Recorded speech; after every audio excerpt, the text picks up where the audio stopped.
அருள் பெரும் ஜோதி அருள் பெரும் ஜோதி தனி பெரும் கருணை அருள் பெரும் ஜோதி எல்லா உயிர்களும் இன்புற்று வாழ்க வள்ளல் மலரடி சரணம் சரணம். இன்றைய நித்திய ஜீவகாருண்ய பணியில் இன்றைய புதுமையான அரிசி உப்மா.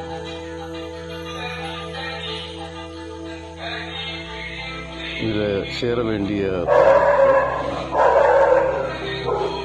மிளகாய், கேரட், பீன்ஸ், பச்சை மிளகு, இஞ்சி, கருவேப்பிலை, கொத்தமல்லி கீரை இணைத்து தேங்காய் எண்ணெயில் வசக்கி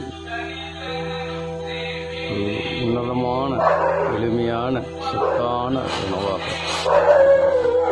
இது பழமையான உணவு.